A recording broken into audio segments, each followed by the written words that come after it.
Bonjour à tous, ravi de vous retrouver pour le deuxième épisode de Panorama consacré cette semaine au parapente. On est à Mieuxy, le berceau de la discipline, et aujourd'hui on va s'intéresser à deux athlètes du territoire. On commence avec Elliot Nochez. Salut Elliot. Salut. Alors tu es champion de France de parapente freestyle. C'est bien ça. Comment t'as commencé le parapente? Alors, c'était il y a 25 ans avec mon papa en biplace. J'étais un peu autiste là-dessus. T'étais tout jeune. Ouais, j'avais 2 ans et je pensais qu'à faire du parapente et à regarder à travers les fenêtres au lieu d'écouter à l'école. Et on pensait à faire du parapente. À l'âge de 2 ans, papa m'a emmené. Et ils ont compris que c'était parti pour quelques années. À 10 ans, on a commencé à voler en solo. À 14 ans, à faire les premières manœuvres un peu de freestyle, on va dire. Et puis petit à petit, j'ai compris que la discipline me plaisait vraiment bien. Et on a décidé de se lancer à fond là-dedans et d'essayer d'en faire une belle carrière. Ouais. Est-ce que tu peux nous expliquer ce que c'est le freestyle en parapente? Et le parapente freestyle, c'est de la voltige, de l'acrobatie. Donc on fait plein de manœuvres, on arrive vraiment à tourner dans tous les sens avec un parapente. C'est assez dur au début, tant qu'on n'y a pas vu, de s'imaginer qu'on puisse passer au-dessus de la voile et vraiment tourner dans tous les sens. Mais c'est possible. Avec de la sécurité et un joli côté artistique. Ça fait penser un peu à du ski freestyle ou du patinage artistique un peu poussé. On a des figures assez impressionnantes, effectivement. Est-ce qu'il y en a une qui est vraiment ta signature, une figure qui est la figure d'Elliot? On a des figures qui s'appellent un McTwist. C'est une figure qui tourne très très vite sur 2 tours et puis on se fait un peu arracher le slip en plein milieu, donc c'est sûr que ça nous fait quand même assez rigoler. Après, il y a des figures qui s'appellent l'Infinity Tumbling, où on passe à l'infini tant qu'on ne l'arrête pas au-dessus de la voile, donc ça fait vraiment des saltos avant, donc c'est sûr que c'est très visuel et puis des sensations assez dingues. Ouais. Et t'en as fait ton métier, t'en vis aujourd'hui? Et du coup, j'ai fait cette année à haut niveau, donc en compétition nationale, internationale, et petit à petit, on s'est penché de plus en plus sur la vidéo. Le parapente, c'est un sport assez incroyable, on peut combiner avec plein d'autres disciplines, donc on s'amuse à le combiner avec le ski, la wingsuit, le vélo, voilà, on l'a combiné avec plein de sports, et puis ça fait des vidéos assez rigolotes, et puis ça plaît aux passionnés et au grand public, donc on arrive à faire connaître un peu notre petit sport à travers les belles images. On voit effectivement des images assez folles passer de toi sur les réseaux. T'as profité en plus de cette notoriété, de cette visibilité pour t'engager dans une association. T'as mis ton sport au service des enfants malades, c'est ça? Exactement, ouais, c'était un projet, un rêve depuis très longtemps. Quand j'étais gamin, j'avais vu un petit qui était en fauteuil, on l'avait mis dans la sellette de parapente, juste porté avec le papa, et puis on a vu quand j'ai vu l'émotion que ça faisait dans les yeux de la maman et du petit, j'ai dit qu'il fallait faire quelque chose. D'être très bon en compète, ça demande beaucoup de temps.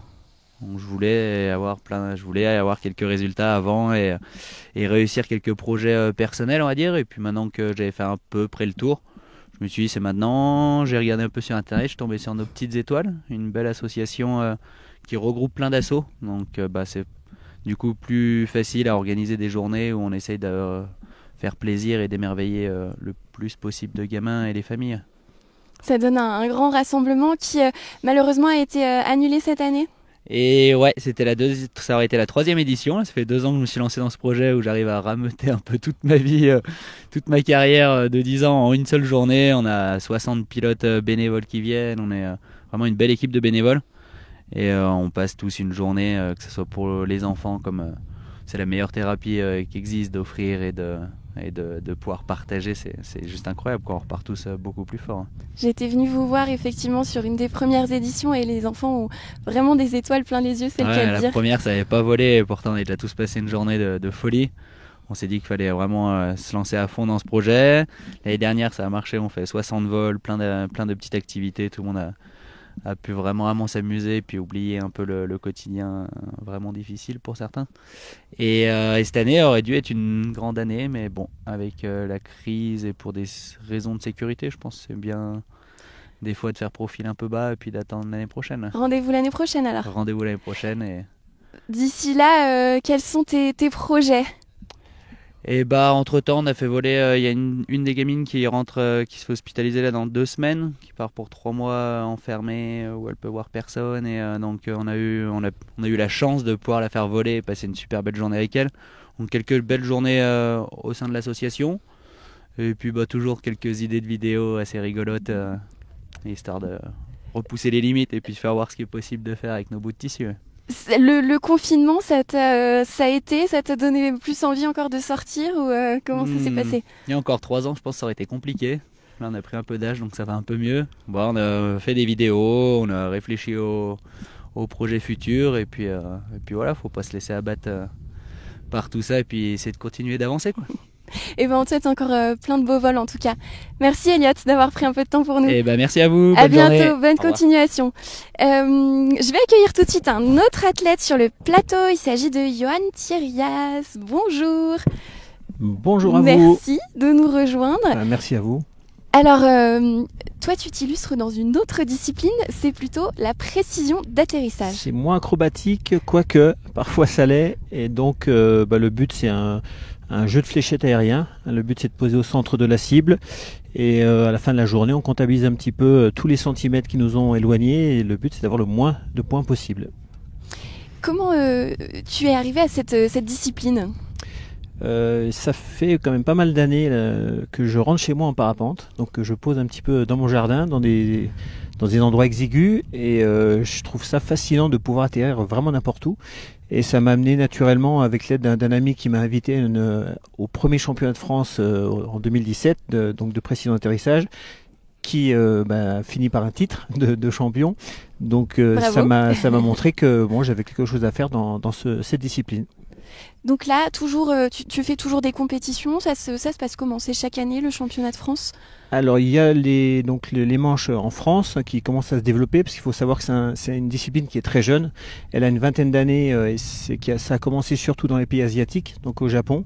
Ça a dérivé dans les pays de l'Est, et nous commençons depuis 2017 à vraiment s'intéresser à cette discipline.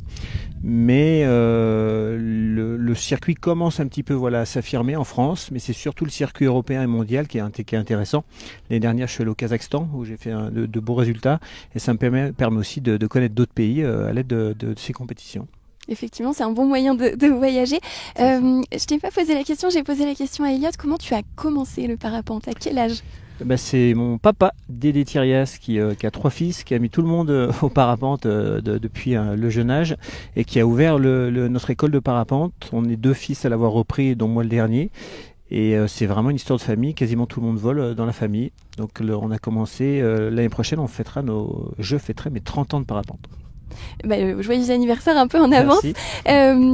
Donc tu es à la fois athlète, tu fais des compétitions et tu as aussi cette activité, ton école, du côté de Passy. Tout à fait, sur la commune de Passy, le décollage de pleine joue. Pour moi, je pense que l'école est indissociable pour ma pratique d'athlète, puisque la discipline est trop jeune pour pouvoir en vivre. Et donc c'est l'école qui me permet de financer mes voyages et bien sûr ma compagne, qui est aussi la directrice, qui me permet aussi de voyager, qui me donne l'autorisation.